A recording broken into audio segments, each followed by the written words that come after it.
Praise the lord. ప్రియులరా, ఈ యొక్క ఉదయకాల సమయంలో దీని వాక్యాన్ని చదువుకుందాం. యెహోషువ గ్రంథము 8వ అధ్యాయం 1వ వచనం. Joshua chapter 8 and verse 1. మరియు యెహోవా యెహోషువతో ఇట్లా నేను భయపడకుము, జడియకుము. And the Lord said unto Joshua, Fear not, neither be thou dismayed. యేసు ప్రభువారి అతి శ్రేష్టమైన నామములో పిల్లరా మీ అందరికీ శుభములు తెలియజేస్తున్నాను. మరి ఇక నూతన వారమును దేవుడు మనకి ఇచ్చారండి. మనము దేవునికి కృతజ్ఞత ఆశలు చెల్లించాలి.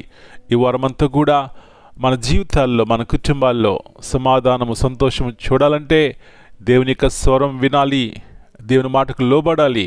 పిల్లరా, అది మన క్రియల్లో కనబడినట్లయితే అది మనకి ఆశీర్వాదకరము, మన కుటుంబానికి ఆశీర్వాదకరమని మీ జ్ఞాపకం చేస్తున్నాను. పిల్లరా, ఇక్కడ చూసినట్లయితే దేవుడు యెహోషువతో మాట్లాడుతున్నాడు, అంటున్నాడు, భయపడకము, జడియకము. పిల్లరా, హృదయ రహస్యములైనటువంటి దేవుడు మన దేవుడు. యెహోషువ గొప్ప నాయకుడండి.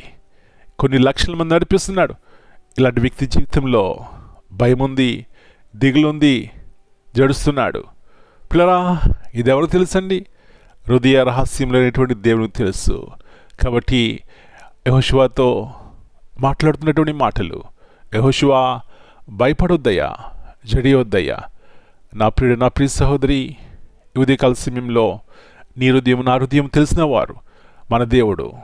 ఆయన పై రూపాన్ని చూసి లక్ష్య పెట్టేవాడు కాదు, కానీ అంతరంగ హృదయంలో ఏముందో ఆయన తెలుసు. కాబట్టి ఆయన వైపు చూస్తే మన భయం నుంచి, మన దిగుల నుంచి, మనము జడిసే ప్రతి దాని నుంచి దేవుడు మనకు జీవిస్తాడు. పిల్లలు ఇక్కడ చూసినట్లయితే యెహోషువ అపజయం చూస్తున్నాడు. ఎందుకండి? ఇశ్రాయేలు ప్రజల్లో అవిధేయుడైనటువంటి ఒక వ్యక్తి ఉన్నాడు. ఆ వ్యక్తి ద్వారా ఆ ఇశ్రాయేలు ప్రజలందరికీ అపజయము, ఏమాత్రము కూడా సంతోషం లేని పరిస్థితి. నా ప్రియ సహోదరి, కొన్నిసార్లు మన యొక్క అవిధేయతను బట్టి, భావన బట్టి అనేక మంది శ్రమ పడవలసి వస్తుంది. కాబట్టి మనం తగ్గించుకుని దేవునికి లోబడి పశ్చాత్తాపడినట్లయితే మన కుటుంబంలో జయము, మనకు జయం కలుగుతుంది. పిల్లరా, అదే యెహోషువకు దేవుడు చెప్తున్నటువంటి మాట. ఇశ్రాయేలు ప్రజలు పాపం చేశారు కాబట్టి వారిలో నుంచి ఆ యొక్క పాపం తొలగిపోయినప్పుడే జయం వస్తుందన్నారు. అట్లాగే పిల్లరా, తర్వాత అధ్యాయంలో చూస్తే మరి ఆకాను పట్టబడ్డాడు. ఆకాను ఆ యొక్క సమాజంలోంచి తొలగించిన తర్వాత ఆ దేశంలోకి జయం వచ్చింది. ఈ ఉదయకాల సమయంలో జయం చూడాలంటే పిల్లరా, దేవునికి లోబడాలి, విధేయత కలిగి ఉండాలి. తద్వారా మనకి, మన కుటుంబాలకి ఎంతో క్షేమము, అలాంటి కృప దేవుడు మనందరికీ దయచేయనుగాక. ప్రార్థన చేసుకుందాం. పరలోకమందున్న మా తండ్రి, పరిశుద్ధమైన దేవ, మరొక నూతన ఉదయకాల సమయాన్ని బట్టి మీకు వందనాలు చెల్లిస్తున్నాం. మీ వాక్యము ఎంత మధురమైనది, విలువైనది, మా జీవితాన్ని మార్చేది, మా జీవితాల్లో ఉన్నటువంటి ప్రతి భయం నుంచి, దిగుల నుంచి మాకు జయమిచ్చేది ప్రభువా, క్షేమాన్ని, ఆరోగ్యాన్ని ఇచ్చేది. అలాంటి శ్రేష్టమైనటువంటి మాటలు బట్టి మీకు వందనాలు చెల్లిస్తున్నాం. తిరిగి ఉదయకాల సమయంలో మాకు జ్ఞాపకం చేస్తున్నారు. మాట వినుట ఎంత శ్రేష్టమో.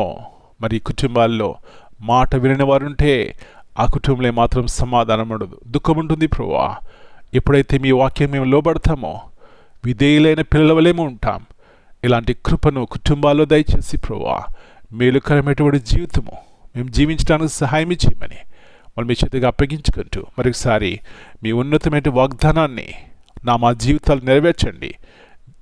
భయపడక, దిగులు పడక, మీ వైపు చూసి ఈ లోకయాత్రను కొనసాగించడానికి సహాయం చేయమని, ప్రతి కీడు అపాయాల నుంచి ఈ దినమందు తప్పించమని మనం మీ చేతిగా అప్పగించుకుంటూ యేసు ప్రభువారి అతి శ్రేష్టమైన నామమును బట్టి ప్రార్థన చేస్తున్నాను తండ్రి.